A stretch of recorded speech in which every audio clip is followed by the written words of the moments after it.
sida caadiga ah toontu waxa inoo taalaa kijada guriga, taasina waa mid aynu kala simannahay adduunka oo idil, sababtuna waa faa'iidooyinka caafimaad ee ku jira toonta.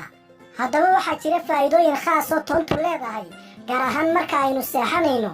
haddaynu dhiganno xabad toon ah barkinteena hoosteeda, haday ku tahay marka kugu horeysay aad soo booqato Umar Oscar Official, fadlan subscribe noo saar waxaana ka dhiirgelin barnaamijka xogta caafimaadka la soco maalin walba ku xirnaa Umar Oscar Official. barnaamijyadaanu soo gelino isla daqiiqada aanu soo gelino inay ku soo gaadhaan isla markaana aad hesho calaamadan gambaleelka ama jalaska hadba sida u taqaano ayaa taabanaysaa.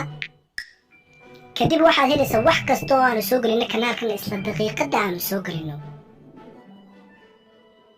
markasta oo aad seexanayso ood xabad toona intaad dhinaca yar ka fiiqda ama aad ka jeexdo barkintaada hoosteeda gashato, waxay kugu reebaysaa saameyn wanaagsan, sababtoo ah toonta waxay dib u cusboonaysiisaa heerka tamarta jirkaaga, waxayna ku siinaysaa hawo qaadasho caafimaad qabta.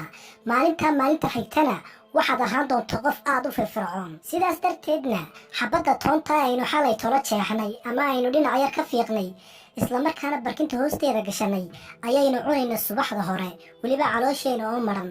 sidaasina waa sida lagu xusay daraasad laga sameeyey arrintan.